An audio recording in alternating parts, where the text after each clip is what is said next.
pessoal, eu sou Paulino Júnior, estou aqui mais uma semana na coluna Direitos e Deveres do Cidadão, do programa Diário News, do meu querido parceiro, companheiro Caliel Conrado, a quem desde logo agradeço a oportunidade de socializar alguns dos conteúdos que eu costumo estudar.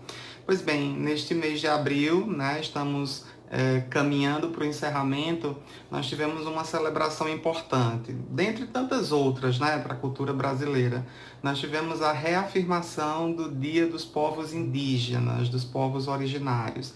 E é importante a gente compreender o porquê da mudança terminológica, Então, a gente, historicamente, sempre foi induzido ou ensinado a compreender a figura do índio como um ser folclórico, de uma única forma, que estava relegado a um determinado papel de subalternidade.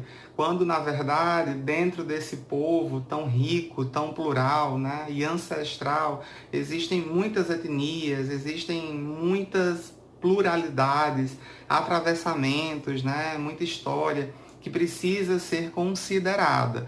Por isso, a alteração, mediante lei, para que a gente pudesse reafirmar lá no dia 19, o Dia dos Povos Indígenas, contemplando assim a sua pluralidade e a sua diversidade. Esse é um ponto de partida para a reflexão que eu quero trazer hoje. A partir disso, eu começo a me questionar e trazer também uma provocação sobre representatividade ou diversidade na política.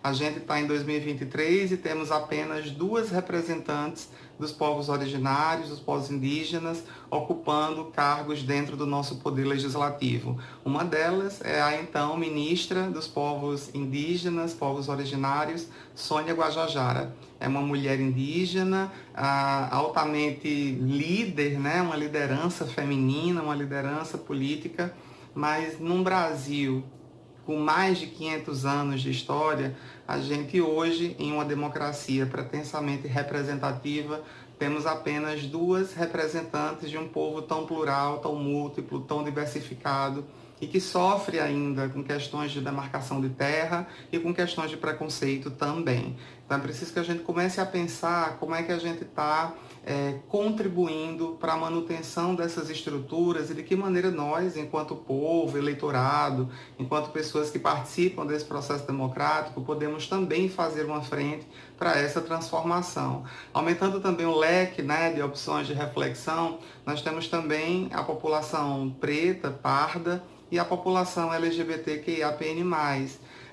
Não obstante, temos outras minorias, já falei sobre o termo minoria aqui, não quer dizer um público menor quantitativamente, mas há populações vulnerabilizadas por terem menos direitos reconhecidos, Acho que isso já ficou claro dentre tantas outras vezes que nós conversamos sobre esse assunto. Mas é preciso ver se esses grupos estão também representados dentro desse cenário político, Quantas lideranças políticas assumidamente LGBTs nós elegemos?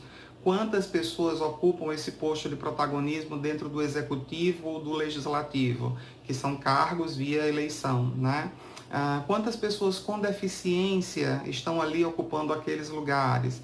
Quantas mulheres, embora nós tenhamos dentro das coligações partidárias, dentro das legendas partidárias, vagas destinadas para candidatas mulheres, Mas ainda assim a representação feminina, ela muitas vezes ela é subalternizada, ela é oprimida e nem sempre essa mulher que ocupa aquela posição tem condições de concorrer com as mesmas forças e chances que um candidato homem, Então é preciso que a gente também compreenda que não só a lei serve como esse instrumento de transformação, mas a nossa própria mudança paradigmática, o nosso próprio olhar sobre essas questões.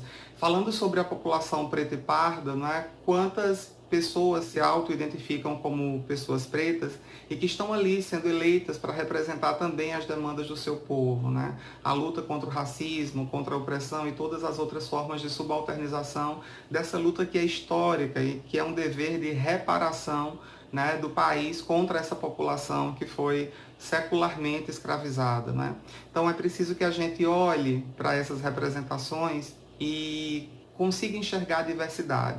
É preciso que a gente consiga compreender que dentro de um país com milhões de habitantes, existem vários segmentos que precisam se sentir representados. E quando a gente observa que a estrutura do poder que a gente tem hoje ainda continua se mantendo branca, masculina, cisgênero, a gente às vezes tem menos chances ou menos oportunidades de mudar a lógica natural das coisas.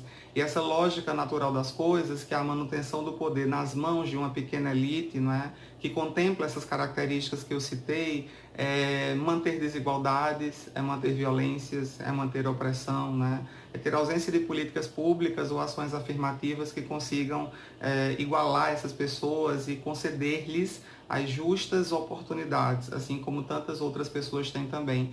E através da política a gente tem a oportunidade de acessar e efetivar outros direitos, saúde, educação, trabalho, moradia digna, mas somente através de uma representação potente, diversificada, a gente conseguirá tocar em pontos que ainda são considerados sensíveis dentro de uma sociedade pretensamente conservadora como a nossa. Que bom que hoje nós temos ministérios de igualdade racial, Ministério de Direitos Humanos, comandado por uma pessoa preta, nosso queridíssimo Silvio Almeida, né? Nós temos o Ministério dos Povos Originários, comandado aí pela representante indígena, né, deputada federal Sônia Guajajara, maranhense, uma mulher nordestina, indígena e com muita potência.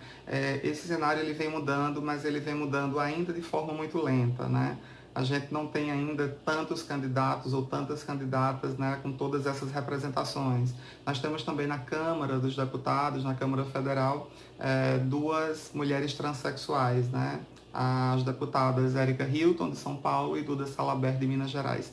E essas pessoas, elas são vozes importantes e que precisam ser ouvidas por levantarem questionamentos também importantes, sobretudo no tocante a fomento de políticas públicas, né? Sobretudo no tocante ao reconhecimento e à reafirmação de identidades. Então é preciso que a gente pense para além das nossas próprias ações, mas pense também em um coletivo que consiga ser colaborativo e consiga representar toda a nossa sociedade brasileira, que é composta de pessoas muito variadas.